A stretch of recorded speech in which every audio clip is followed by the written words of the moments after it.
Good morning, everyone. Today again I am there from Ambuja Public School. BST teacher Sunita Parikh for a video for chapter number 2, Principles of Management. First of all, let us try to understand that actually what is these management principles. Okay, management principles, are the broad and general guidelines for decision making and behavior of managers. They provides the guideline to the manager. Why these principles are required? As it is truly said that as materials are important for a civil engineer, similarly principles of management are for the manager. It provides a base actually. It provides complete direction, complete guidelines, how to deal with the situations practically. The utility of these principles lies in the foundation they provide for the efficient conduct by making out the basic features that must characterize the practice for management irrespective of where it is occurring. Now let us see the features of management principles. First one, management principles are universal. What is universal? Universal means which can be applied everywhere, which are useful everywhere. Okay, but obviously I would like to add here that management principles are not applied as they are. It means they are not applied in a static way. They are molded as per the requirement.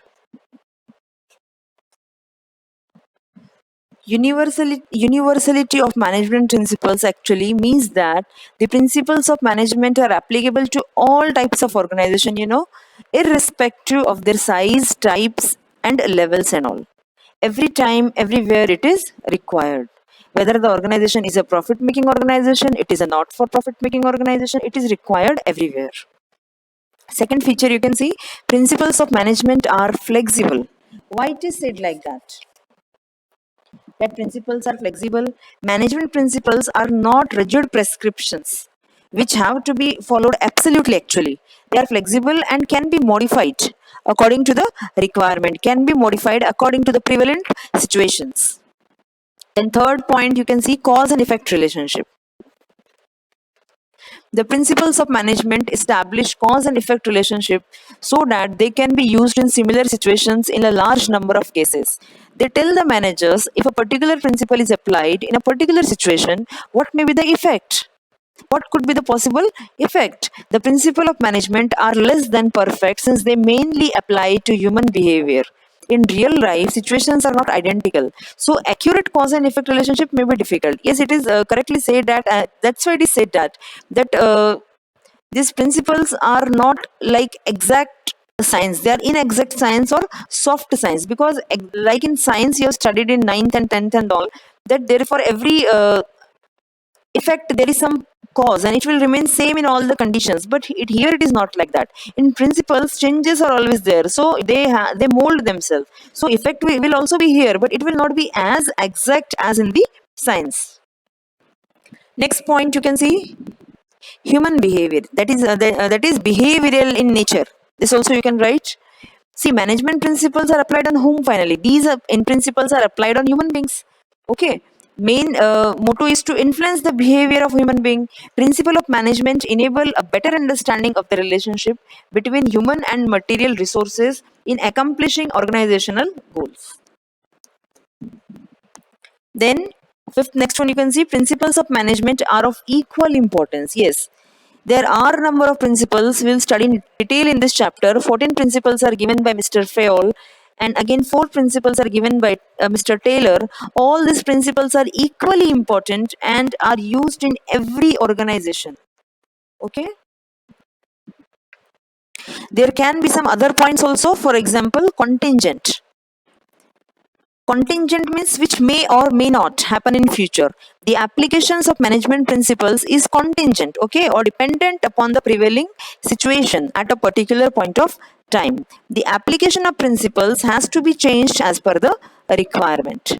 Next, other point can also be there. For example, it can be formed by practice and experimentation. Yes, all these management principles are not developed overnight, they are not developed in a single night. They lot of time has been taken, lot of work has been done. That's why it is said that they are formed by observations, experimentation, and personal experiences of the managers.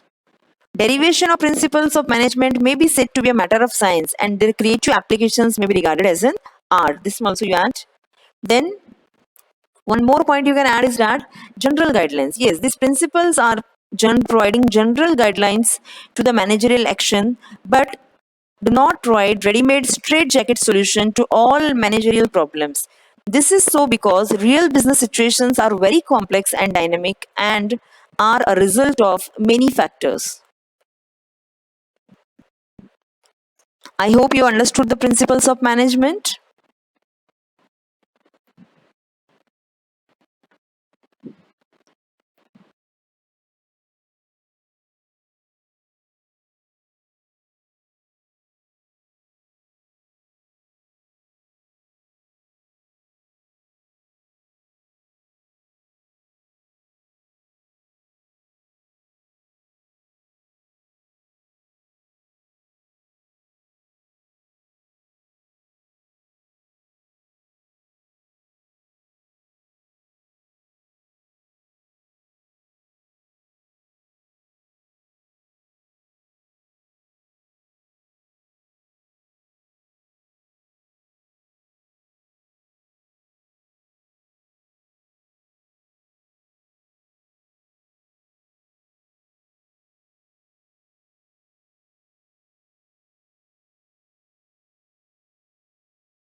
Good morning, everyone.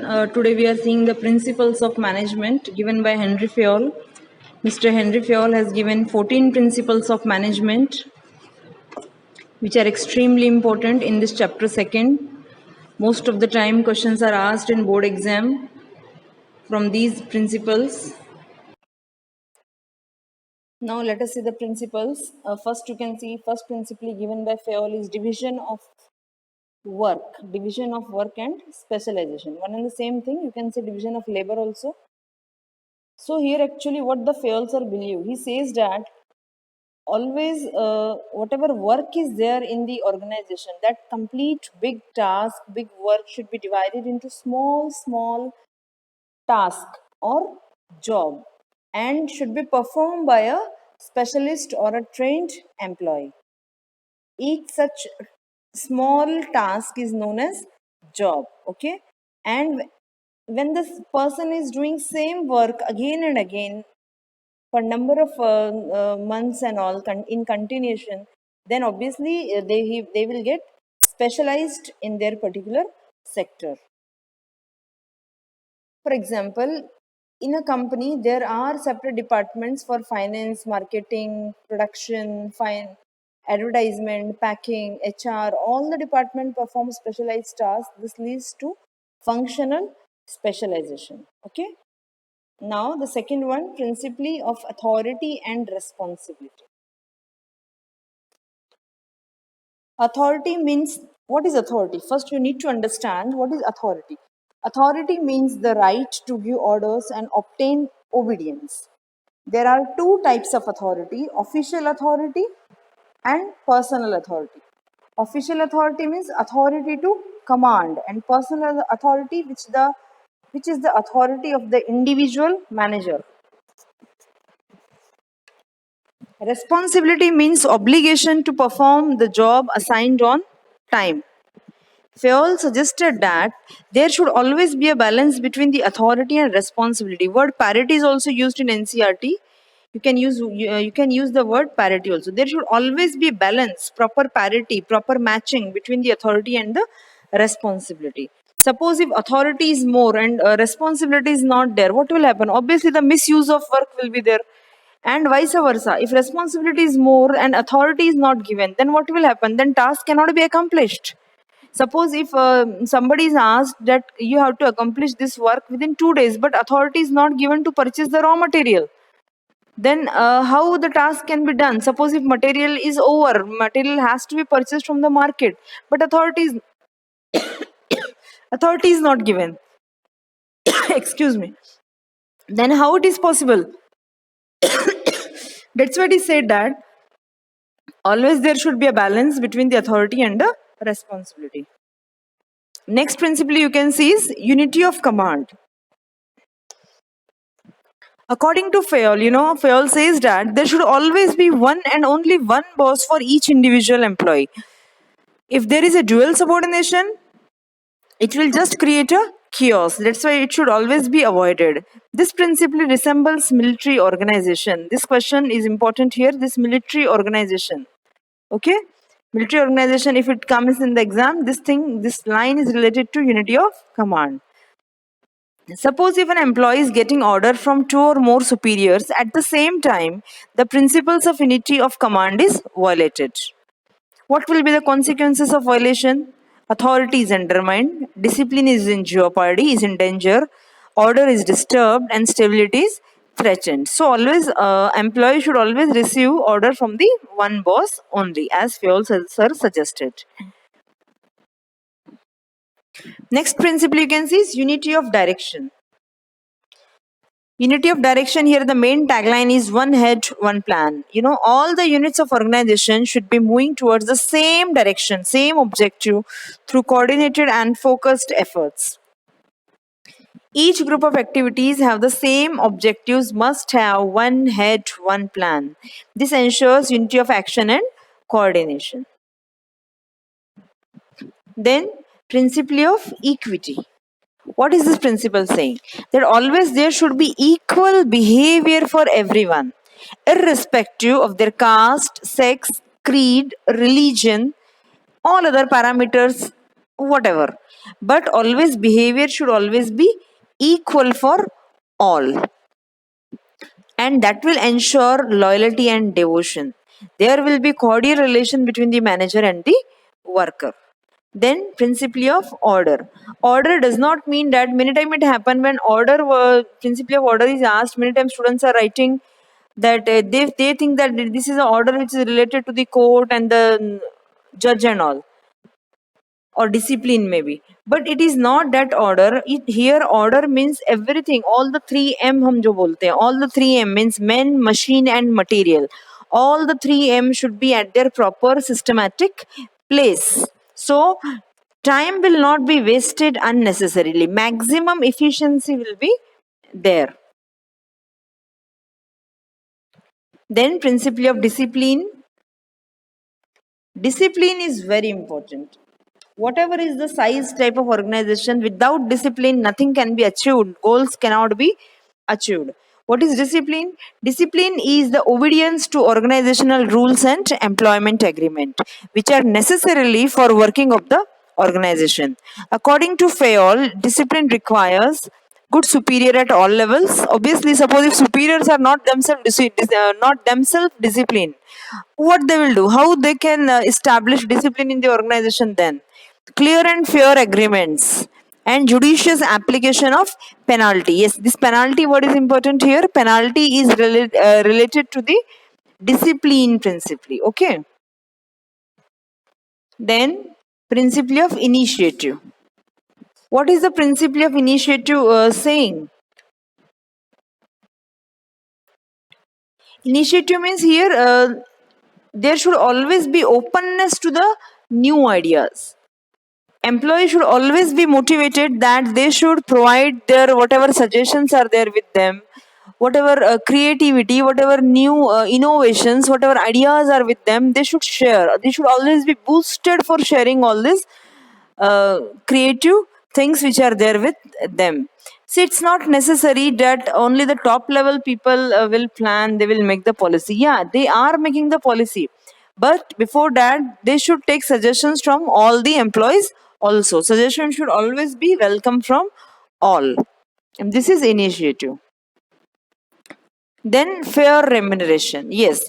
What does this principle says? Fair remuneration says that remuneration should always be fair. It means that fair means what here? Fair means which is correct, which is true according to the size of the organization. See, 5,000 can be fair for any manager in a very small organization, and similarly 50,000 can also be fair, 5 lakhs can also be fair. So it depends upon the size and the type of organization, that what is fair actually. So remuneration should always be fair. Differences should not be done between the employees. They should always be given fair salary or wages for the work done. At the same time, it should be within the paying capacity of the company too. That is fair. This will ensure good relation between workers and management. Consequently, the working of the company would be smooth. Next one, stability of tenure. Yes, according to this principle, employees once selected should be kept at their position for a minimum fixed period or tenure. In other words, they should have stability of tenure. They should be given reasonable time to show result. Yes, obviously, suppose the employee is new, it will take time to adjust. ऐसे नहीं कि आते ही he will prove himself. He or she. It will take time to adjust. So time should always be provided to show the results. Fail suggests that labor turnover should be minimized to maintain organizational efficiency. Okay. Stability is always good for the organization because of number of reasons. Any adolescent will create instability, insecurity among the employees. They would tend to leave the organization. What is here adolescent? Adolescent means suppose if a respond is given only to urgent matters, like that. That is adolescent. So any adolescent will create instability, insecurity among the employees. It should not be done. Second, recruitment, selection and training cost of new employees will be high, obviously, because employees are new. It takes a lot of cost to recruit the employee. It's not easy to recruit and all. It's a very lengthy process. Lot of steps has to be taken. We'll study in the further chapter complete process. Then there will be poor output level and customer service till new employees are appointed. This is equally true. That's why there should always be stability. Employees should feel that yeah, we are stable here. We can work with our complete dedication, and we will not be removed unnecessarily without any valid or solid reason. Okay. Then next one, scalar chain. Principle of scalar chain. This is very important principle. Most of the time this has come in the board exam. This diagram you can see is very important. You can see here gangplank is written. We'll discuss now what is that. See, an organization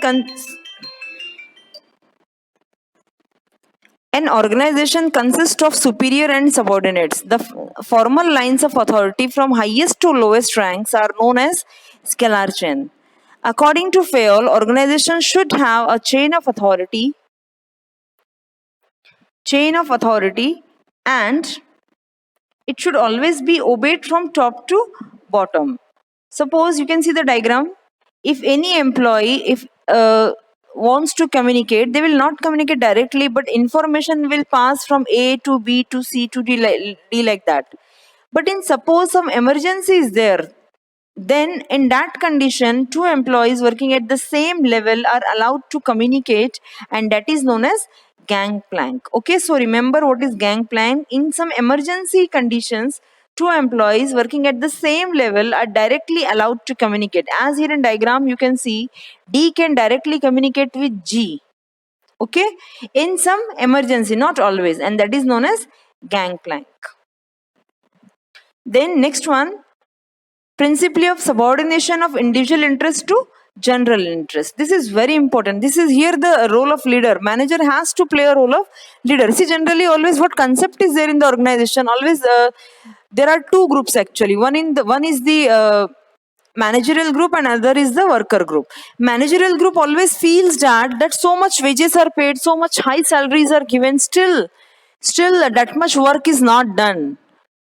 Similarly, on the other hand, worker feel that we are putting so much effort, still we are not appreciated, still we are not getting a fair remuneration or wages. That is the thing. So this mentality it's very important to change this mentality. With this mentality, no organization can prosper. That is the point, subordination of individual interest to general interest. See, every individual is having their personal interest also. But personal interest will be seen later. it means always the organizational interest should always supersede the personal interest, over and above जिसको हम बोलते हैं. Organizational interest should have more importance in the eyes of the worker or employee as compared to the personal interest. Similarly, managerial group should always see to that personal objectives of the employee should always be fulfilled. So both the groups have to think for each other. Then only this mentality will be changed, because finally when the salary will improve, tell me, when the wages will improve, only when the organization will prosper. Is it possible that organization is going in loss, it is not prospering, they are not making profits, and still salary will be in good increments will be given? No. Then why this mentality should be there? It should always be changed. And here is the role of manager, how he is going to change the psychology of the workers. Okay, next one, principle of Esprit de Corps. Esprit de Corps is related to unity. Here the word, what is said in the organization is generally that always the word we should be used instead of I. Okay, unity is strength. These all words, these all lines are related to principally Esprit de Corps. According to Fayol, management should promote a team spirit of unity and harmony among the employees. Management should promote teamwork, especially in large organizations. Otherwise, what will happen? It will result in loss of coordination, and hence the organization will not be able to achieve the objectives. Last one, principle of centralization and decentralization. What is centralization? First of all, centralization means keeping power with oneself. Concentration of power, concentration of decision making authority by the top management is called centralization. And on the other hand, when the delegation of authority throughout all the levels of organization is called decentralization. Those organizations, in which decision making authorities lies with the top management are termed as centralized organization, whereas those in which decision making authorities pushed down the chain of command are decentralized organization. Fayol says that an organization should have a balance between complete centralization and decentralization. For example, generally what is happening in all the organization is that all the major decisions lies with the major decision, for example, making policy, goals, plans and all, this lies with the top management and will be centralized. But the other task, there are so many routine tasks are there, purchase of raw material, assignment of target to worker, etc., that should be decentralized. And what is the real picture? Any organization cannot be completely centralized or decentralized. Always a mixture is followed. Mixture of centralization and decentralization. Centralization, it can be in a very small organization, it can be. But when as the size grows and the complexity increases, there is a tendency to move towards the decentralized decision making. This is because in large organization, employees are more directly and closely involved with the business operations than the top management. Okay, today we have seen 14 principles of Fayol. Okay, I hope you have understand all these principles. Okay, we have seen the 14 principles given by Fayol. Now let us see the techniques and principles given by Taylor. As we have discussed in the earlier videos, that Taylor is known as father of scientific management and Fayol is known as father of administrative management. So 14 principles Mr. Fayol has given, what we have seen in the video. Now let us see the principles and techniques given by Taylor. You can see 4 principles are there: science not rule of thumb, harmony not discord, cooperation not individualism, development of each and every person to his or her greatest efficiency and prosperity. Okay, and number of principles along with these 4 principles, techniques are also there. We'll see them in detail. Let us see the principles. First one, science not rule of thumb. What is the meaning of this science not rule of thumb? It means that in the organization, the superiors, the manager should never misuse their power. They should always take decision based on scientific and certain logics based on scientific study, and logic should be there always behind each and every decision, that why this type of decision is taken, what was the logic behind that. And logic should always be scientific. It should not be taken just because they are in power, they are misusing their power. Okay. Then it's truly said that it will not be effective. He also believed that there is only one best method to maximize the efficiency. Even a small production work loading picks of iron into box cars can be scientifically planned and managed. So everything should be scientific based. That is rule of thumb. Then harmony, not discord. Taylor emphasized that there should be complete harmony between the management and the workers. Both should realize that each one is important. To achieve this, Taylor advocated a complete mental revolution on the part of both management and the workers. It means that management and workers should transform their thinking. Transformation is must. In such a situation, even trade union will not think of going on strike, etc. Management should share the gains of the company with the workers. Workers, on their part, should work hard and be willing to embrace change for the good of the company. Both should aim to increase the profits of the company. So, according to Taylor, prosperity of the employer cannot exist for a long time unless it is accompanied by prosperity of the employees. It's very true. In Japan, paternalistic style of management is in practice. There is a complete openness between the management and the workers. If at all workers go to strike, they wear a black badge but work more than normal working hours to gain the sympathy of the management. And you all know what is going in India. In India, first of all, they would like to do the lockout strikes and all. Tod ford they will do everywhere. That is done here, but the way of working is very different in Japan.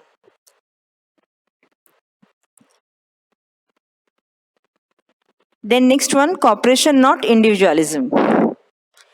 This principle is an extension of principle of harmony, not discord. This question has come in board exam. According to this principle, there should be, complete cooperation between the labor and the management instead of individualism. Individualism means here isolation, because you all know nothing can be done in isolation in the organization. All activities are there in groups only. Okay, isolation, no work can be done. So it should always be in cooperation rather than isolation, individualism. Competition should be replaced by cooperation. Both should realize that they need each other. Management should not close its ears to constructive suggestions made by the employees, but should reward their suggestions in which result in reduction in the cost. For all important decisions taken by the management, workers should be taken into confidence. At the same time, workers should not go for strike and should not make unreasonable demand on the management. What Taylor says that, according to him, there should be an almost equal division of work and responsibility between workers and the management. Management should work almost side by side with the workers, helping, encouraging, and smoothing the way for them. This is called paternalistic style of management, whereby the employer take care of the needs of the employees. In fact, when there will be open communication system and goodwill, there will be no need for even a trade union. Then, fourth one, development of each and every person to his or her greatest efficiency and prosperity. According to Taylor, to increase efficiency, each person should be scientifically selected, and the work assigned should suit their physical, mental, and intellectual capabilities. To increase efficiency, they should be given the required training to learn the best method.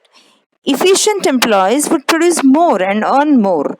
This will ensure the greatest efficiency and prosperity for both company and the workers. So these were the four principles of Taylor. Now let us see the techniques. Functional foremanship.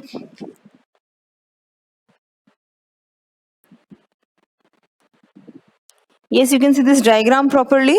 See, Taylor suggested that two groups are there in the organization, two departments are there, planning and the production. He suggested that there should be 8 experts, 4 in the planning and 4 in the production. Instruction card clerk, route clerk, time and cost clerk, and disciplinarian in planning, and speed boss, gang boss, repair boss, and inspector in the production.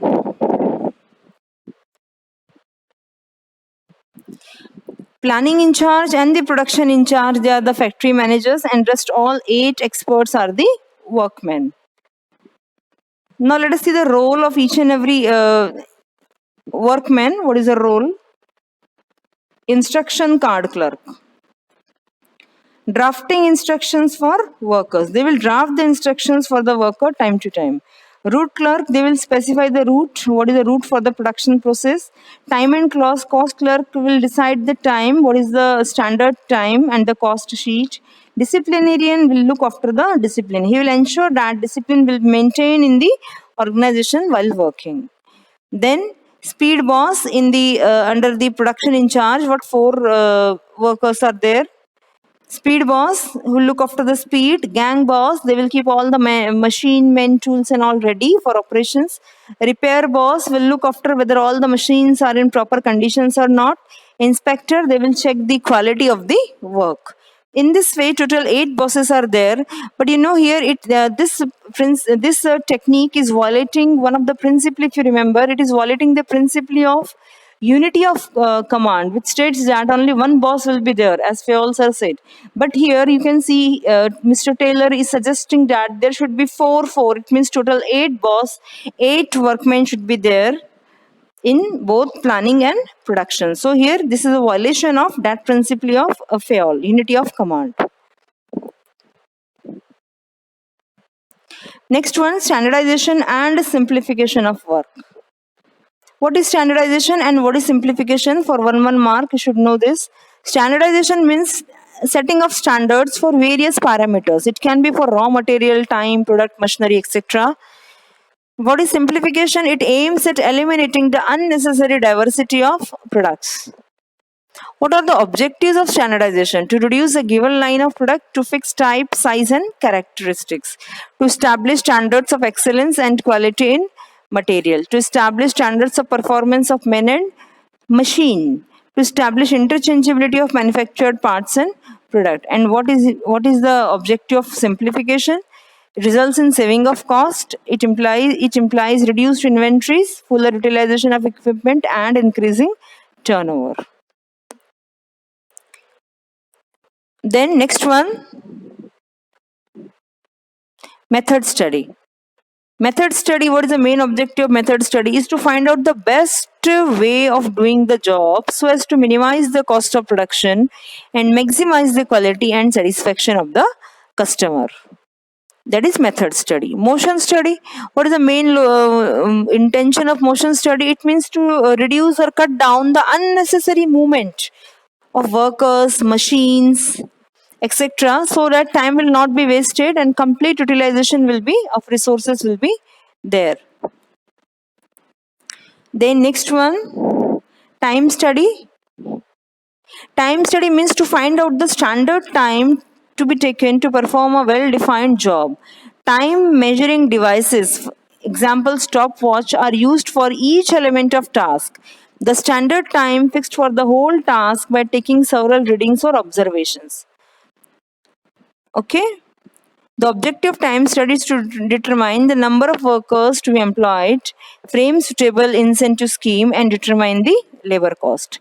The method of time study will depend upon volume and frequency of the task, cycle time of the operation, time measurement, cost.